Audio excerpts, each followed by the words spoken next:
Oi, pessoal, tudo bem? Sejam todos bem-vindos. Aqui é a Aline e hoje a gente vai conversar sobre o mestre do terror, o mestre do gótico, o melhor poeta gótico de todos os tempos. Essa pessoa que tem diversos títulos. Eu tô falando de Edgar Allan Poe. A gente vai conversar um pouquinho sobre a história desse poeta, desse autor, e um pouquinho sobre a vida dele e um pouquinho sobre a obra. Bora lá?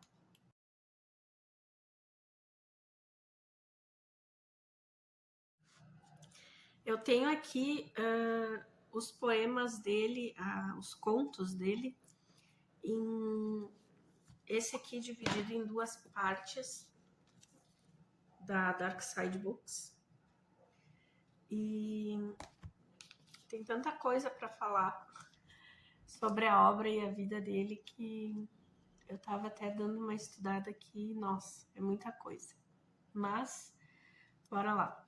Nesse segundo volume aqui, que é o mais fininho, ó, a gente tem na contracapa um pôster, eu achei maravilhoso, do Edgar, com que seria a caligrafia dele por cima da foto. Eu achei maravilhoso. Então, o Edgar Allan Poe, ele nasceu em 1809, na cidade de Boston, nos Estados Unidos. Filho de dois atores. A mãe dele era uma atriz já de repertório. E o pai dele, dizem as más línguas, entrou na companhia de teatro só para conhecer e ficar perto da mãe dele. O pai dele sumiu, abandonou ele quando ele tinha 1 aninho de idade. E a mãe dele faleceu 1 ano depois, quando ele tinha 2 aninhos, ela faleceu de tuberculose.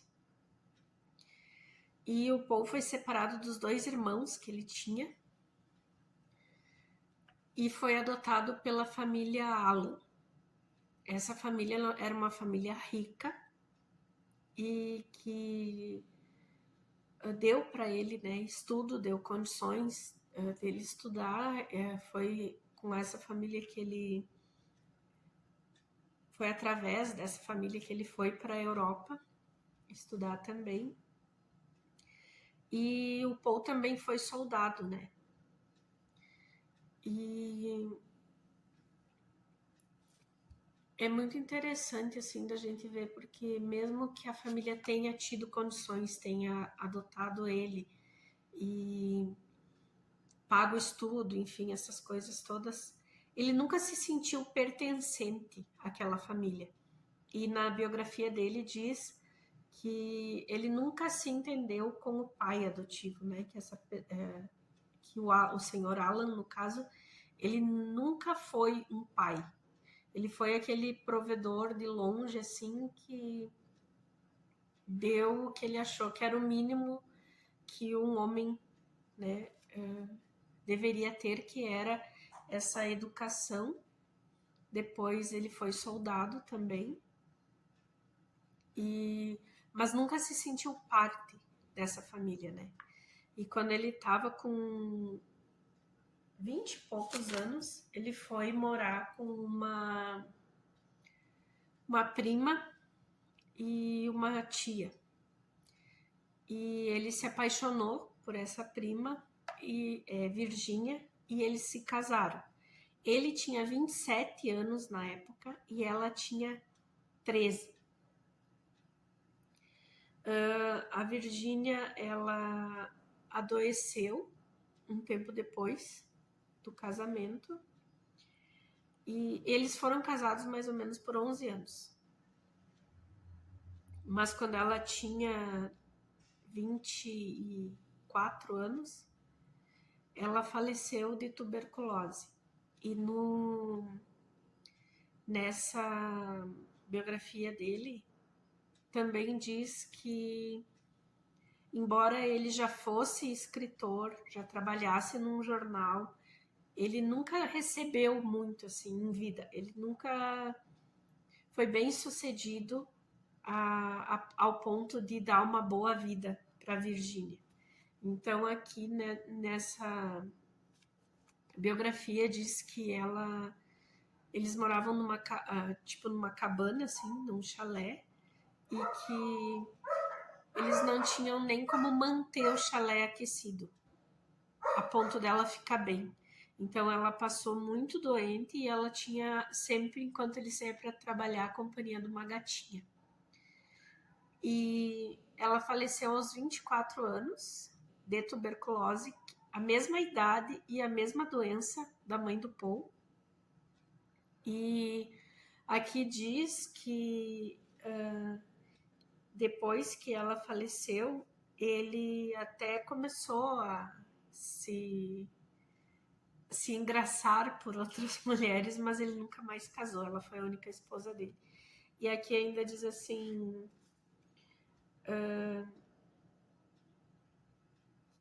ele é realmente, segundo Alfred Tennyson, né, que foi um dos biógrafos, ele é realmente um demônio glorioso, de grande coração e inteligência.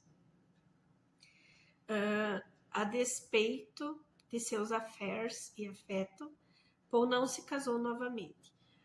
A pobreza e o descuido com a saúde e as incontáveis frustrações literárias, jornalísticas e amorosas roubaram o resto de sua já escassa energia vital. Havia em Paul uma sensação constante de que caminhava sobre um solo escorregadio ou instável, que poderia ceder. E daí ele segue, no fim da biografia ele diz assim, o chão enfim cedeu para sempre em outubro de 1849. Paul morreu aos 40 anos, 2 anos depois da morte de Virginia. Então, assim, foi uma vida muito curta, né? Imagina, 40 anos, tá certo que na época a faixa...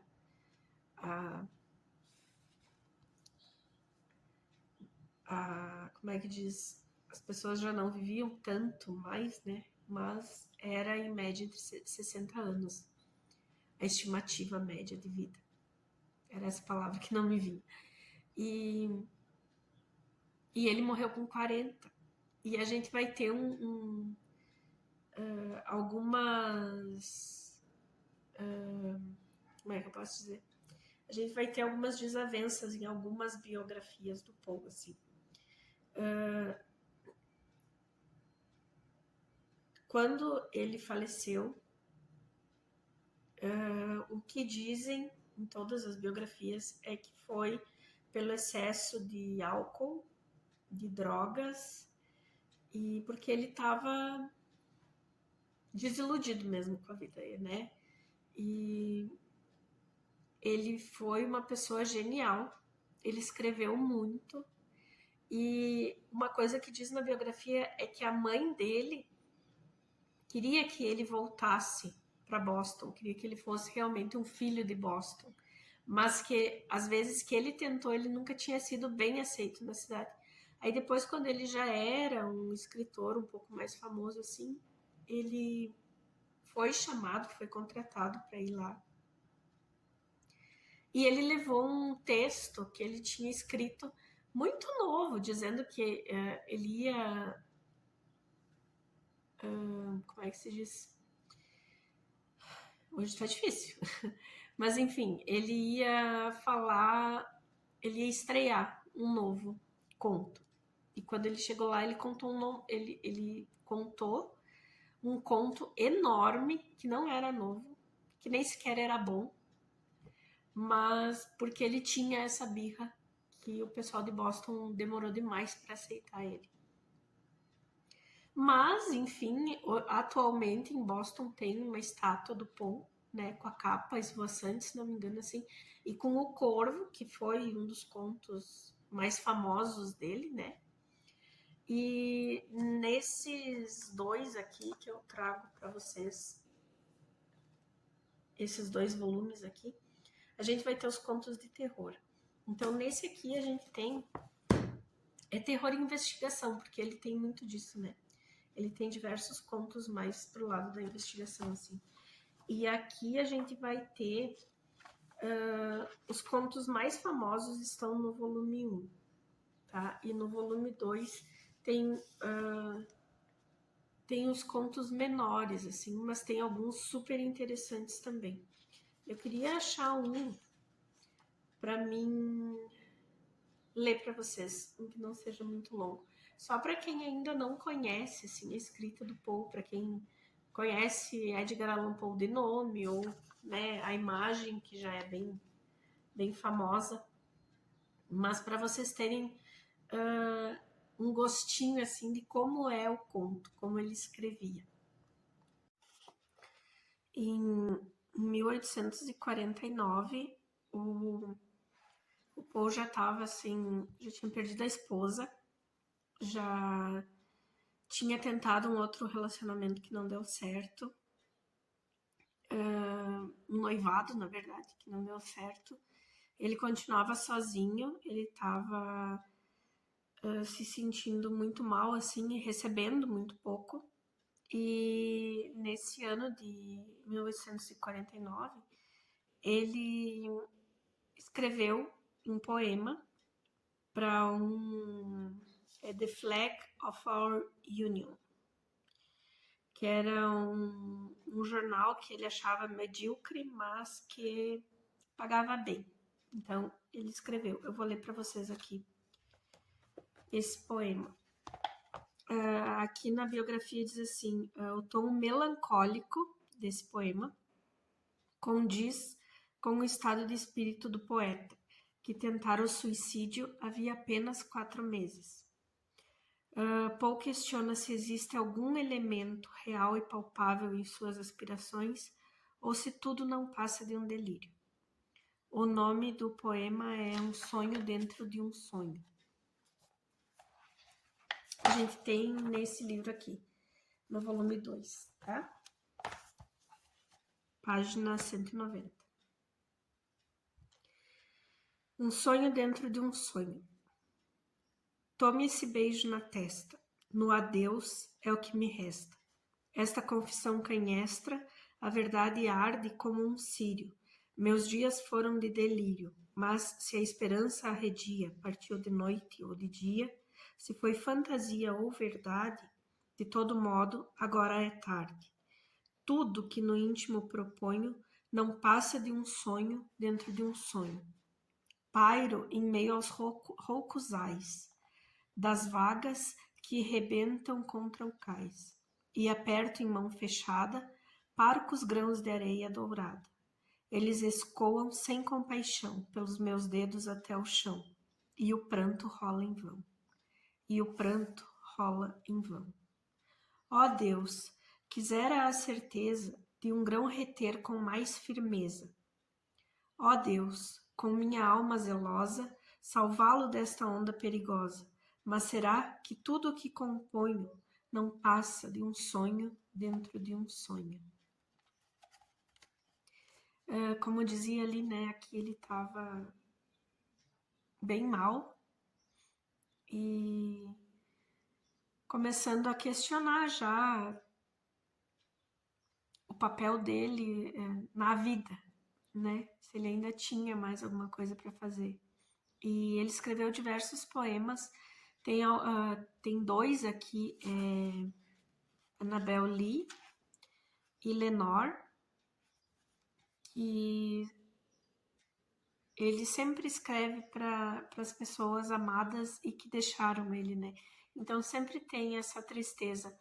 A maioria dos poemas do Poe, essa é uma característica, né? Essa tristeza, essa desilusão, assim. Mas é muito bom de ler, tá? Nós temos contos também. Só os contos são mais longos, então por hoje eu vou deixar só o poema, tá bom? Mas eu espero que vocês deem uma chance e leiam, porque é muito bom. Eu adoro, eu fico olhando aqui o que eu vou ler, qual é o próximo que eu vou ler. Então tá aqui, ó. São as edições da Dark Side Books, é o volume 1 e o volume 2. Os poemas estão no volume 2, com outros contos, e aqui no volume 1 nós temos só contos. Mas vale super a pena, tá bom? Obrigada por ficarem comigo até aqui. Deem uma chance, leiam algum poema, algum conto do Poe, conheçam um pouquinho mais da obra dele, tá? Eu vou indo. Obrigada pela companhia, beijos e até a próxima. Tchau, tchau.